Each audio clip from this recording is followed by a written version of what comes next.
Looking at the latest from Syria on tonight's edition of the Daily Debate. A very warm welcome, ladies and gentlemen, to this week's episode. I'm your host, Nancy Sarah Barakat. The situation in Syria has witnessed some developments ahead of the UN-sponsored peace talks planned for February the 20th. Now, the talks were meant to begin in Geneva on February the 8th, but the UN Special Envoy for Syria, Staffan de Mistura, said he delayed the meeting to take advantage of indirect talks between the Syrian government and opposition in the Kazakh capital, Astana.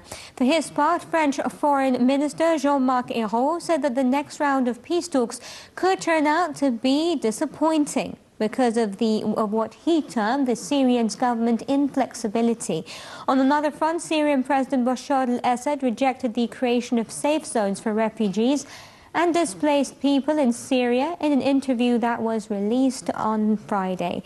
Assad also said that U.S. troops would be welcome in Syria to fight Daesh, provided that Washington coordinates with Damascus and recognizes the sovereignty of his government.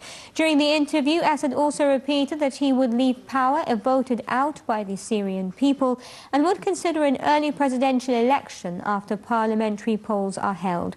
Will the upcoming peace talks be any different? Should we expect a breakthrough? And how do my guests evaluate Bashar al-Assad's recent interview? That and much more will be discussed later on in the program. As always, there are other top stories that we like to shed light on here in the program. And we start off with President Abdel Fattah al-Sisi, who met with the U.S. Congress, headed by Republican Member of Parliament Dana Rohrabacher, head of the Subcommittee for European and Euro-Asian Affairs, with the attendance of Foreign Minister Sameh Shoukry. President al-Sisi welcomed the delegation and praised the efforts exerted by Rohrabacher to boost Egyptian-American ties. During the meeting, the delegation stressed on the significance of Egyptian-American relations and expressed their support to all efforts exerted to develop and enhance these ties on all levels, especially after U.S. President Donald Trump took office. They also stated that the United States is looking forward to President al-Sisi's visit to Washington, reiterated that during the visit, the attendees will discuss means of boosting bilateral ties and bolstering consultation and coordination between both nations.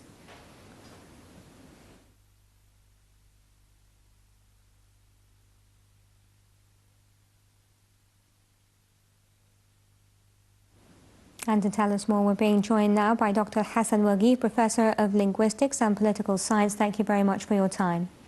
Welcome.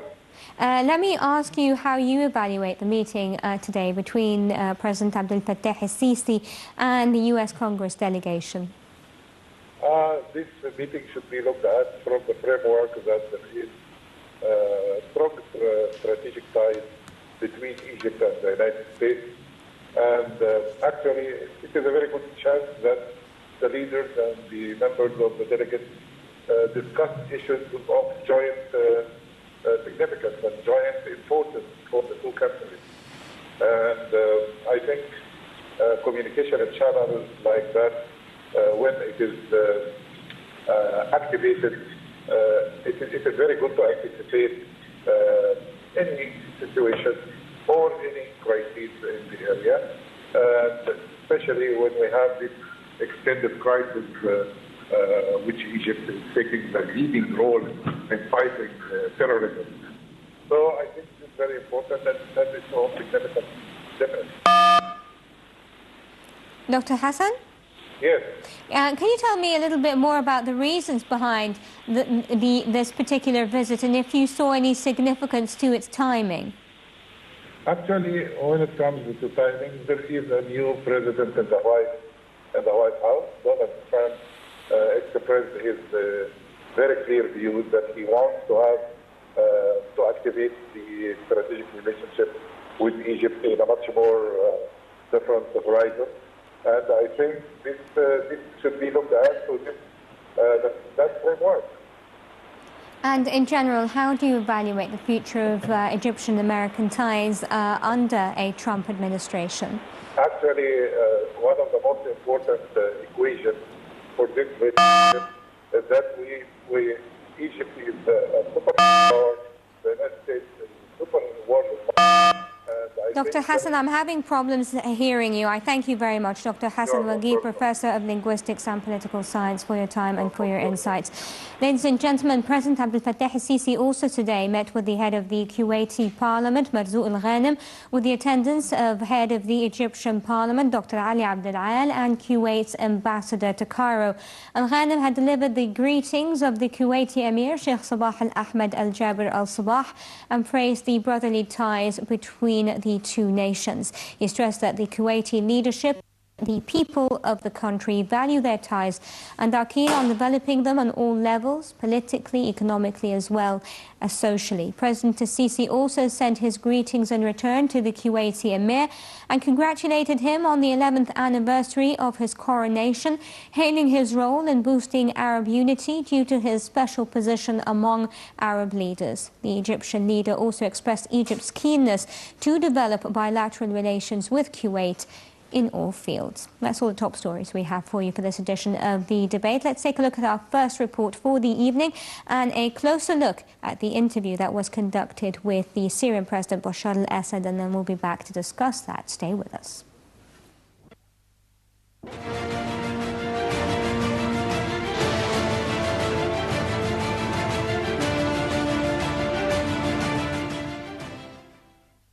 Syrian President Bashar al-Assad rejected the creation of safe zones for refugees and displaced people in Syria, an idea supported by U.S. President Donald Trump, according to a transcript from an interview released on Friday.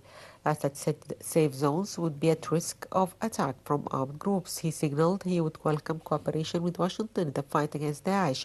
However, as long as the United States took a clear political position on Syria's sovereignty and unity, he said U.S. troops would be welcome in Syria to fight Daesh, provided Washington coordinate with Damascus and recognize the sovereignty of his government. Assad also dismissed a report by Amnesty International which said up to 13,000 prisoners had been executed at a military jail in Damascus since 2011. He repeated that he would leave power if voted out by the Syrian people and would consider an early presidential election after parliamentary polls are held. The Syrian president has cautiously welcomed the new U.S. administration's focus on fighting the extremists, in which Trump has held out the possibility of cooperation with Damascus ally Russia. Under former U.S. President Barack Obama, the United States called for Assad's departure and supported rebels fighting to unseat him. The Syrian government has rejected the creation of safe zones favored by rebel backers, including Qatar, which could ratchet up U.S. military involvement in Syria. The United Nations also rejects safe zones, saying conditions in Syria where battles rage on between multiple sides are not suitable. Trump has not provided details about the proposed safe zones, except to say he would have the Gulf states pay for them. Much of the conflict is focused on a number of separate battles being waged against Daesh by Russia-backed Syrian and their allies, U.S.-backed Kurdish and Arab fighters and Turkish-backed Syrian insurgents. The United States has deployed special forces to Syria to support Kurdish YPG militia and its allies, and not in coordination with the Syrian army. Moscow said Trump and Russian President Vladimir Putin had discussed setting up genuine coordination in the fight against Daesh and other terrorist groups in Syria during a phone call last month. There has been no indication the United States would coordinate with Syria itself.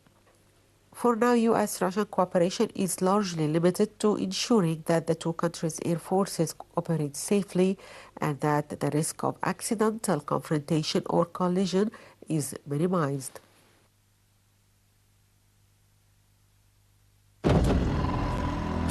Be the first to know.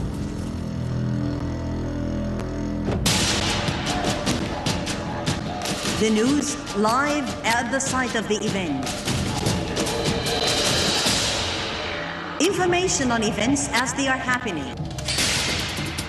If it's breaking news, it's Nile TV.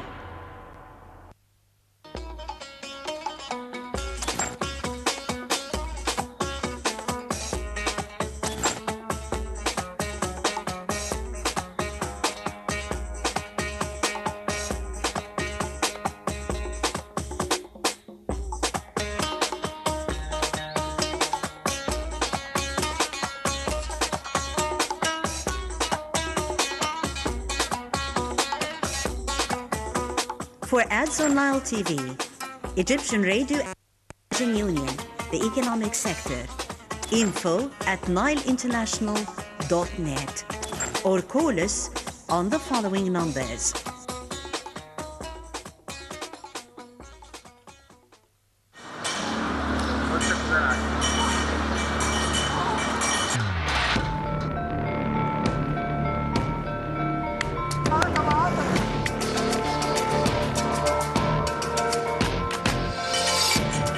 عايز في البلد دي كل واحد يشتغل بضمير. كلنا نشتغل، احنا نغير نفسنا بس. الناس تعامل ضميرها وتعامل مرضي الله. الناس تبقى كويسه مع بعضيها. هيبقوا كويسين الناس. كلنا خير ومصر كلها خير. هي ام الدنيا. الشعب المصري ده طيب. لو كل واحد ابتدى بس بنفسه البلد هتتصلح. كل واحد يعمل ربنا وضميره. الناس تبقى حلوه كده مع الناس. الناس تبقى كويسه، نحب بعض، الاحترام، ضماير الناس، الاخلاق، بس ان شاء الله ينصلح حالنا بقى. نتقبل اراء بعض. هي الديمقراطيه، هي الديمقراطيه.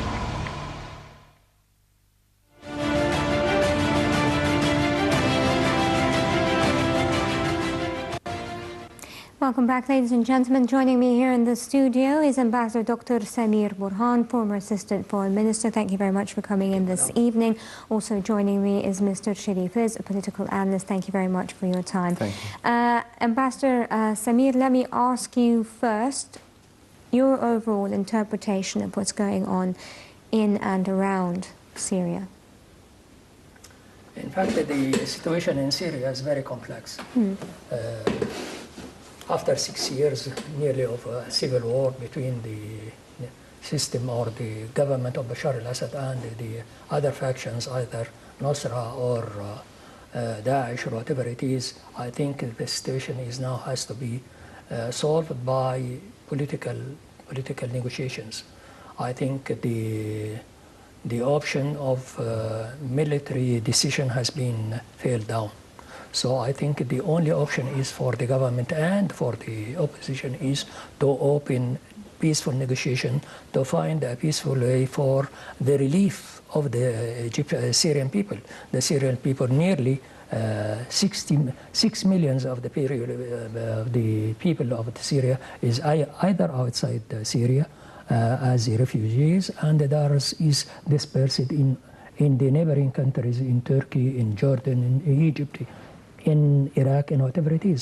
I think the economic and the social situation for the people is very drastic, and it has to be resolved. Otherwise, the government and the Syria as a state is going to dismantle. So nobody wants to, in the entire Arab world, is to see Syria to come to this very sad end. I seem to see the dismantling of a very important in Arab countries as Syria. So I think the only way for the government, led by Bashar al-Assad and the factions of the other opposition, has to explore and to find a peaceful way to end this very drastic and very sad situation for their own sake and for the sake of the people. And I think in the last Astana conference in Kazakhstan, I think there has been some kind of mutual understanding between the government and the Bashar al-Assad, and there has been a truce some of kind in the government and the other faction too. Do you think the fact that Bashar al-Assad has lasted in power this long has made the opposition and those funding the opposition rethink their positions and perhaps maybe more willing to make concessions? I think the two sides, I mean the government and the opposition, has to make concessions for each, not for each other, for the people, for I think the utmost work for a government is to work for the people. But I think that's not something on at least Bashar al-Assad's agenda.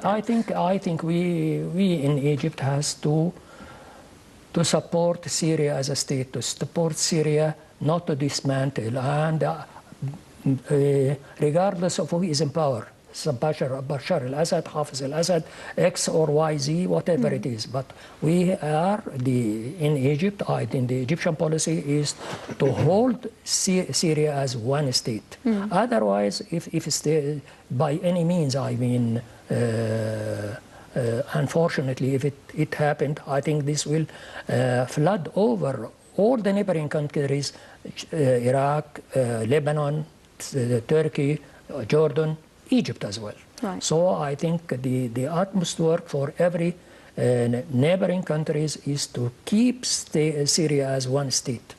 Right. And to find a peaceful way for the people, for the opposition, and for the government to find a way to resolve their differences, to resolve to stop the civil war in this. Nearly half Syria is now brought to ruins.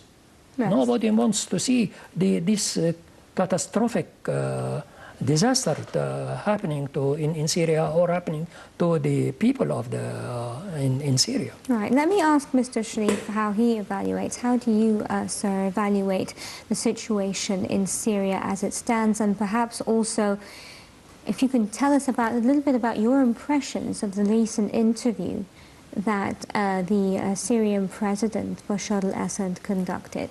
Well, the whole thing actually lies in the fact that it's kind of a lesson in power dynamics. From the very beginning, Bashar got like a divided country, but the division was not clear to the other people because of the very hard regime, like cracking on people, and there is no much freedom. And one factor that everybody knows about the Kurds, that they did not have a national ID as the Syrians before what they called the revolution started. There were demonstrations, and then there was support from international players, mainly Saudi Arabia and Qatar and Turkey. They supported the rebels, and there had been like lots of disagreements between Syria and Saudi Arabia for a long time, and the fear of Saudi Arabia from the interference of Iran in the region made them like kind of interfere dramatically in the situation in Syria. With the presence of Russia and Hezbollah and Iran, the power dynamics completely changed in the favor of Bashar al-Assad. And that's why now Bashar al-Assad's stand in negotiations is much stronger. And he got almost 80%, 75% of the land. 6 years ago, or let's say 4 years ago, there was a time when he got only 1/3 of his country under his control. Now, when he got like 75 to 80% of his country under his control, he got like a better stand in negotiations because of the stand of Russia. And we got to know as well that there are 3 superpowers in the region: Iran, Turkey, and Israel. Right. So it's kind of the fear of Saudi Arabia developed and escalated the situation to that state. But I mean, sooner or later, Bashar will get back to power. And the problem is he will keep the same scenario that led to the demonstrations.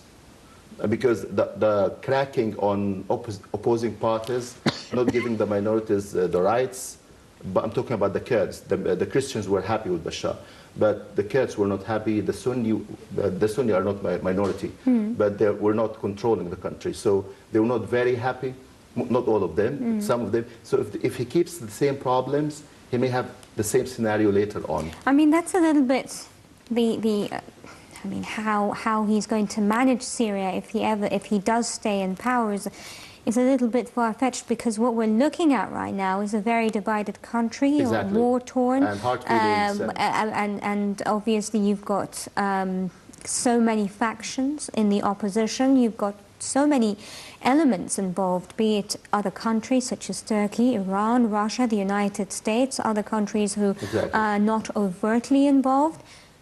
There's a lot going on in the country right now. That tells us a lot about how weak the Syrian regime was. Right. And yet, it has still managed, he has still managed to stay... Without Russia and Iran, they wouldn't have managed. He almost collapsed before the interference of Russia and Iran. So we can't say that this regime is strong enough.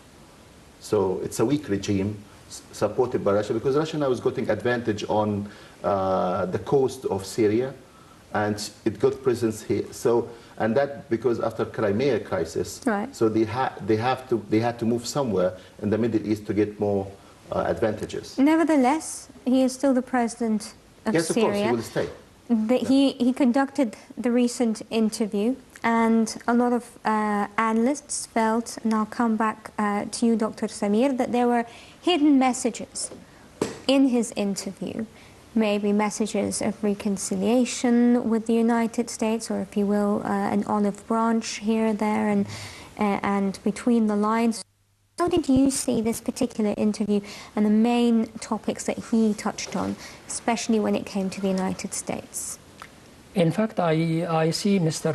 Bashar that is defending his position. He is trying to save his neck. So unless he finds some foreign elements that could give him that support, as in the case of Russia, in the case of Hezbollah of Lebanon, in the case of Iran, I think Mr. Bashar al-Assad has been,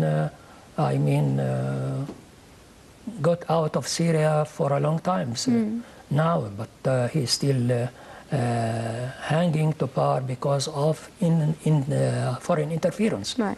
This is one thing. The other thing, I think Mr. Bashar al-Assad wants to open a gate or to open a way with the United States, because the United States and Saudi Arabia and Turkey is on the other side of the equation. So if he wants to find a way to appease the United States, to appease the Saudi Arabia to stay in power. This is one thing. Unless Russia and the United States find a way either to keep Mr. Bashar al-Assad in power or to get him out of the country, I think this is a question has to be resolved between the United States and Russia. And as for the territorial powers, I think they are territorial powers only. Iran and Turkey and Israel and Egypt. These are the main territorial powers in the Middle East now at the moment. I just wanted to focus on our first segment on the interview, because obviously he touched on a number of topics. Perhaps, as I said earlier, that it seemed, or it was analyzed, that he was extending an olive branch to the new U.S. administration, saying that he was fighting terrorism and so were they, and so on and so forth. And he welcomed U.S. intervention in his fight against terrorists, and provided that they recognize the sovereignty of the Syrian people. How do you think the U.S. administration is going to receive what he had to say? Let us put things first. I think the United States has to defend its interests, regardless of who is in power in the Middle East, in the entire Middle East. What they see in the Middle East is the continuous flood of petrol and the safety of Israel. This is the main topics for any American administration. Whoever in power in the United States, either conservatives or liberals or Democrats or Republicans, whatever it is. This is one thing. But the coming into power by Mr. Trump and his election as new president in the United States, I think the situation is not going to be changed a lot.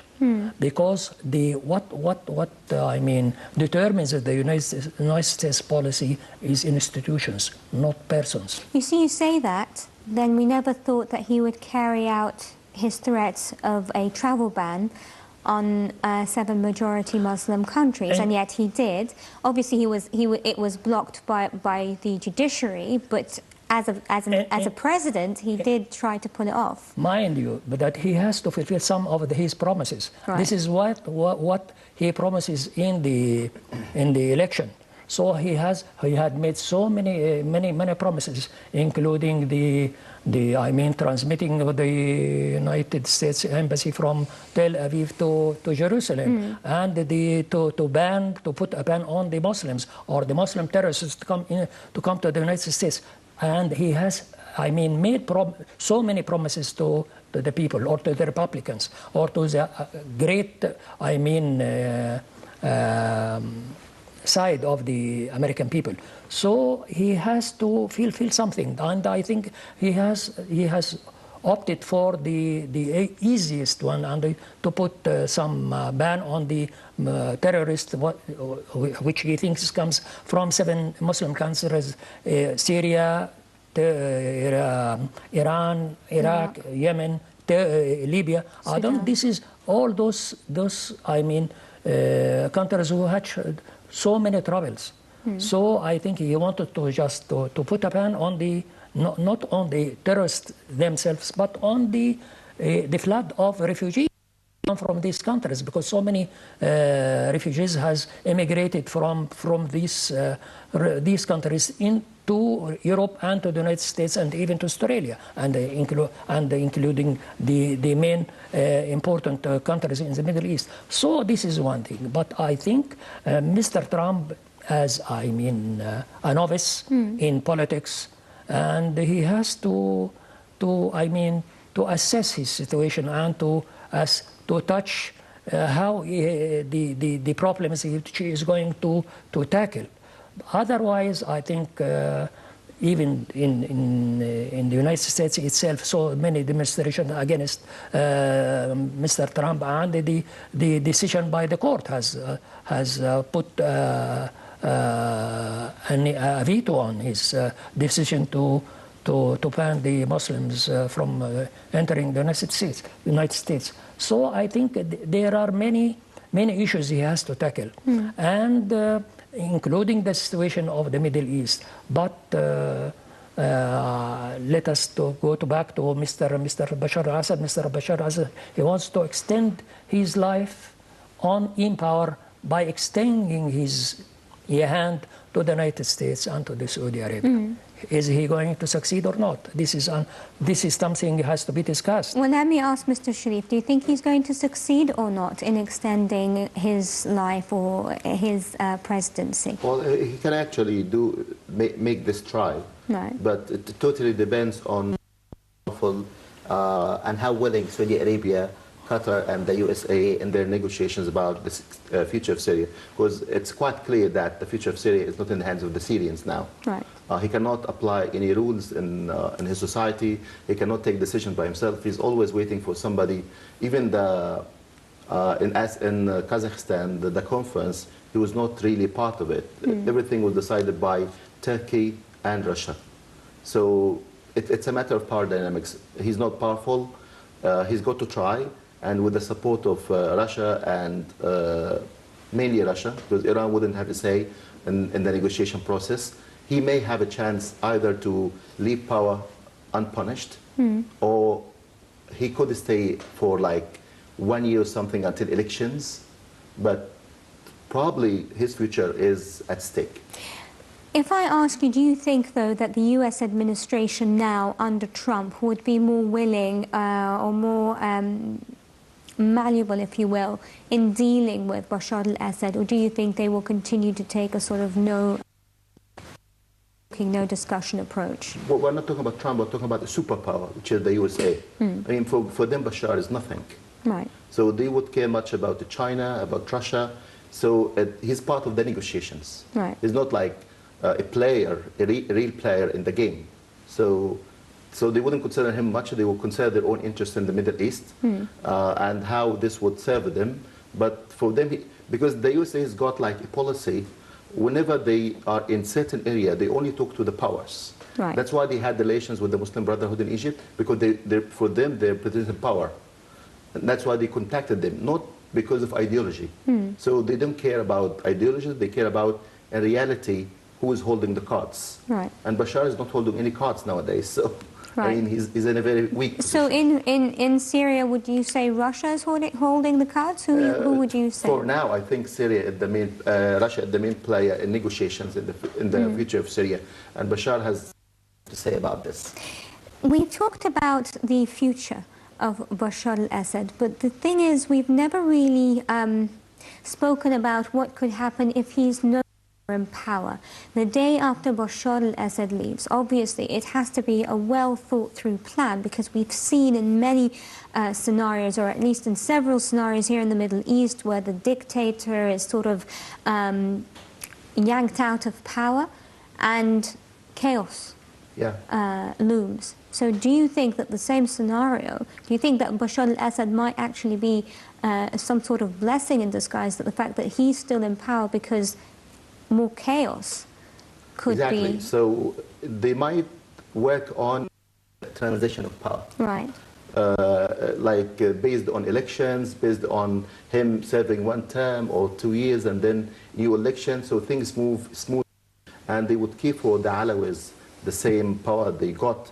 Otherwise, it will turn out like civil war, a real civil war, but based on identity politics. So they would actually have serious problems based on that. But if they supervised the Russians and the Americans and the Turkey as well, things would go a little bit smoothly. But we're still worried about the outside factor that we cannot control, he cannot control, and the hidden agendas of some other groups, the presence of some of the extremist groups, because the extremist group actually only follow their agenda, which sometimes is their mindset, sometimes is to get rid of those people. So it may lead to more problems in the future. So he's got to work on lots of issues in society, more than just one issue. So the society has become like divided and open for many factors, outside factors. People from Shishan came and fought in Syria. So there's a lot of change in demography, and lots of skilled people immigrated, lots of money left the country. A lot of businessmen left the country and traveled to Egypt, to Jordan, to Europe. So he's got lots of serious problems. And I wouldn't think that Russia would help him financially a lot. When it comes to money, the Russians and the Chinese are not very generous. Well, gentlemen, as we know, obviously the peace talks are coming up, and let's take a look at the following report, which sheds more light on the upcoming the UN-led peace talks, which are due to take place on February the 20th, and then we'll be back to continue our discussion.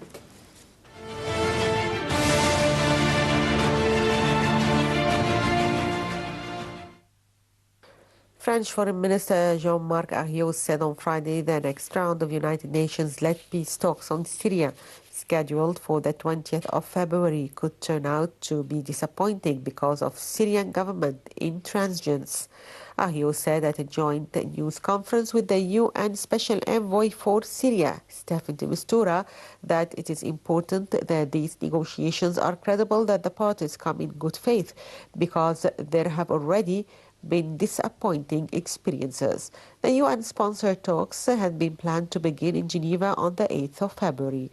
De Mistura said he delayed the meetings to take advantage of indirect talks between the Syrian government and opposition in the Kazakh capital Astana. They ended with Moscow, Ankara and Tehran agreeing to monitor government and rebel compliance with a shaky ceasefire. The UN envoy said he hoped that by Sunday the Syrian opposition would produce a full list of representatives, which would include a good balance of those who fight and who give political advice. Syria's main opposition body said on the 1st of February it would be unacceptable for the United Nations to choose opposition delegates to the next round of peace talks. The Syrian opposition's choice of delegates has been subject to disagreement, and the UN envoy for Syria, Mistura, said it would choose the opposition delegates if they could not agree to make sure that it can be as inclusive as possible.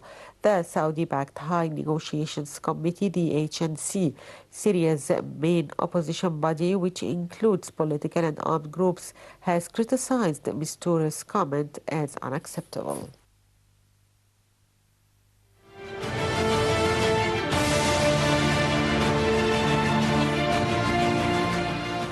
Dr. Samir, let me come back to you. Obviously, I wanted to ask you what you think are going to be the outcomes of this new round of talks. About Syria? Yeah. It is hard to predict what will happen. I think I don't see any, near solution in Syria. This is what I think, because I think this situation is going to to extend a little bit into the future. Unless one of the parties has to take, a drastic action, either Mr. Bashar al-Assad steps down, or the opposition capitulated to the government. This is what I can see. So this is 0-0 equation. Nobody is going, unless some, hard intervention from the international community led by the United States and with the aid of Russia and other territorial powers in the Middle East to impose some kind of a solution upon the two parties by, holding their assistance, financial assistance or weaponry assistance, which Bashar receives from Russia and the other parties from Saudi Arabia and the other factions. And I think now we have seen, I think also Turkey has intervened, and she has land powers in Syrian territories, and this is very, very, sad to see everybody just, has a portion of the Syrian territories, either the factions, the Turkey, and the Russians has footsteps in Tartus and Latakia, and because they have a naval base, very big naval base there, and they have to defend their interests in the Middle East. I think this is a dream from the Caesar's time to have a foot in the war waters of the Mediterraneans, and I think they will not go back by any means. Either Bashar is in power, or his father was in power, or whoever who comes in power. The Russians has established themselves on the coast of Syrian, on the Mediterranean. They have naval bases.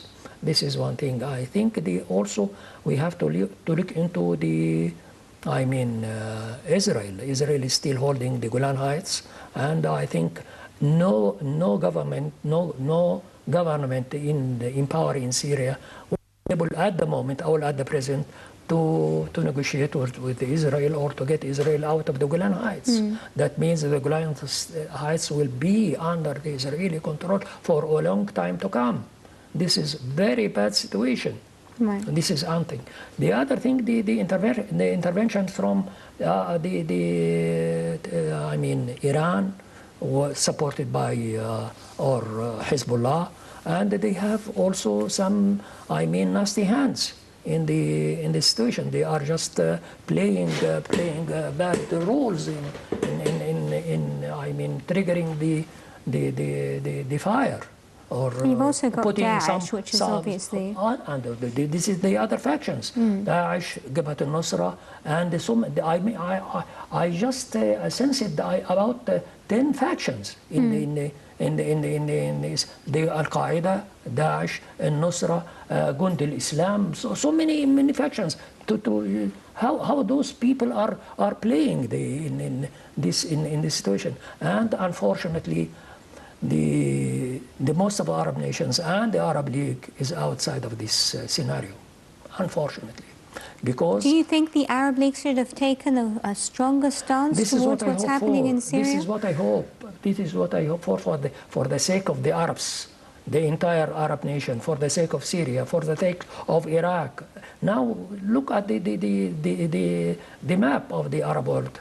There are troubles in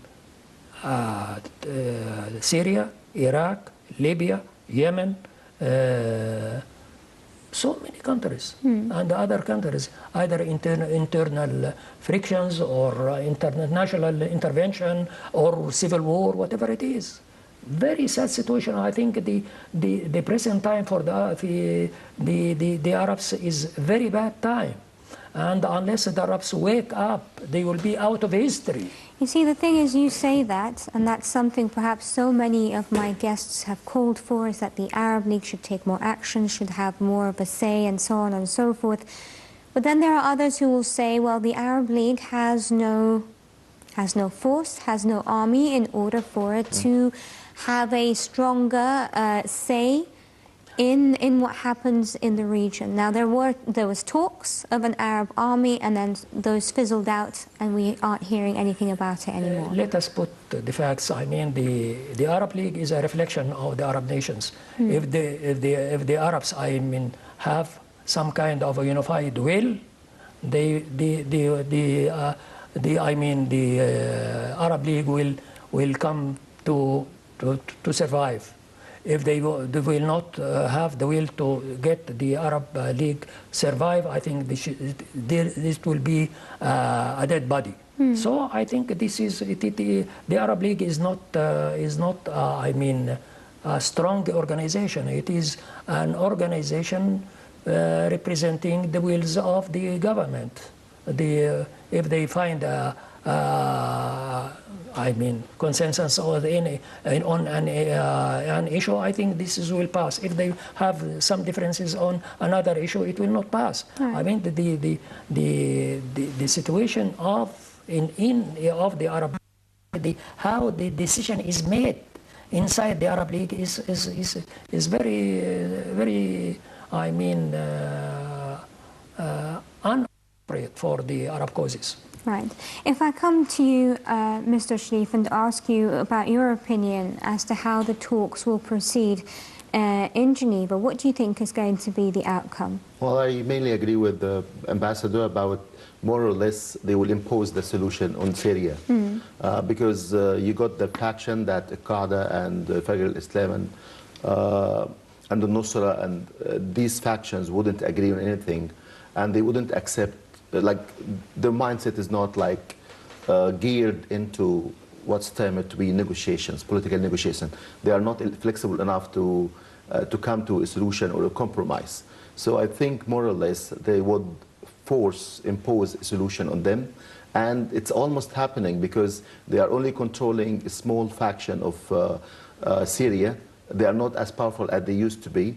And Turkey now is in the negotiation process, which is a very good practical step, because that would make Turkey not allow the getting enough arms or anything from the north.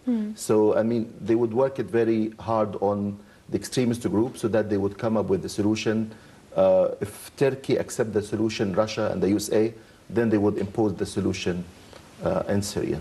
Obviously, the UN-sponsored talks were actually scheduled for February the 8th, but then they were delayed in order to take advantage of the indirect talks between the Syrian government and the opposition that were held in the Kazakh capital, Astana. Do you think that the Astana talks were successful to some degree? It's more serpentine than it seems. It seems like that's staged. Like, they negotiate as much as they like, and then they will know exactly how far every section will go, every party will go, every political power will go, and then later on they will decide, the Americans, the Turks, and the Russians, on the solution, and then they will impose it. Do you think that if Russia, which, as you said, is the main backer of the Syrian states, on something on behalf of the Syrian government, that the government will comply? I think so. I think it will take much more time, depending on whether they will keep Bashar for a while or not. And if that's happening, then I think Bashar would offer more concessions to stay in power, because he might be frightened of leaving power or something, because the situation wouldn't be very good for him or his family, because you know that this family is in all the powerful positions all over Syria. So it wouldn't be very easy for him to kind of give up on power. A lot of suggestions have been made that what we're seeing really in Syria now is a new Cold War being played out between certain powers on Syrian soil. Do you believe that there's any truth to that? It was not cold at all. I mean, like, the Russians came in with to get Tartus and on the coast, because that for them, the ambassador mentioned, it's been a dream. So for them, this was a very good opportunity to stay in Syria, and they got what they wanted now. So, I mean, they are willing to, they were spending $3 million a day in Syria. Right. So they wouldn't spend that much money unless they got something in return. So that's why the presence in Syria was very important for them. Right. And what role does Iran play? I mean, we've got Iran, we've got Turkey, but Iran is also another strong player in this scenario, or in this complex scenario of so many elements. What role does Iran play? And now that there's outright hostility from the new U.S. administration towards it, how do you think the situation is going to play out? No, I mean, Iran had a bigger role a few years ago, right. But now it's completely dominated by the Russians. So they wouldn't play a big role in negotiations. Now it's played out by the Russians and the Americans and the Turks, but not the Iranians. Okay, but Iran is a territorial power. Right. I mean, they got 3 universities of the best 10 universities in the Middle East. Iran got 3. Turkey got 3, Israel got 3, and 1 in Saudi Arabia. So these are the best 10 universities in the Middle East. So they got good education. It's not very powerful, but it's a country that you would think twice before you mess with them. Right. If we've got an alliance, if I come to you, Dr. Samir, we've got some sort of alliance or some sort of agreement between Russia and the United States. Now that Donald Trump is in office, there has always been praise towards Vladimir Putin, something that the U.S. administration hadn't done in the past. Do you think that that in and of itself could help facilitate a solution to the crisis in Syria? You see, the relations between the superpowers is some kind of cat and mouse relationship. I mean, that this is what we said in the cartoons, you see. But now we have the Mr. Trump in the American administration and Mr. Putin in the other side. I think Mr. Putin has a long, expertise than Mr. Trump. But Mr. Trump is supported by so many institutions who makes the foreign policy for the United States. I mean, the Congress, the presidency as an institution is one player. There are some other players in the arena of the United States. There's the Pentagon, the universities, the think tank institutions. All those are the pressure groups from different interests that are like the Israel has a very powerful pressure group inside the United States. So all those are players in the American policy, and they put recommendations for the American presidents. On the other side, I think Mr. Putin has some kind of centralized power. He has a long history working in the Soviet Union, and he had the very powerful also institutions like the armed forces, the intelligence community, and the universities as well. And so the position between Putin and Trump is some kind of give and take, or some kind of at least they should, should convene on the minimum interests for the United States and the Russian in any other situation. For instance, in the Middle East, they have to come to an agreement or on the minimum what Russia wants, what the United States wants, and they have to, to put a line on safety line on this, so they can give Russia some interests, and the United States has got its interests. But beside this, safety line, they can work to have allies, to have to fight enemies, whatever it is. Right. You see, and coming back to the situation, the internal situation in Syria, I think. As my dear friend Mr. Sharif has said, we have uplifted Saudi Arabia. Saudi Arabia is fighting Iran on 2 fronts, in Syria and in Yemen. So Saudi Arabia wants to have the Sunni sects as the upper power, or the upper hand, and this is the government of Iran wants to spread out the Shiite sect. So I think these two territorial powers, very powerful in the Middle East, they are fighting each other to spread the religion, their kind of religion, you see, and they have. I mean, the France, they are working on, not in Tehran or in Riyadh, but in Syria and in Taiz and in Sana'a, in Yemen and in other places, including Afghanistan. Right. So, I mean, this is because I have said that the situation is very complex.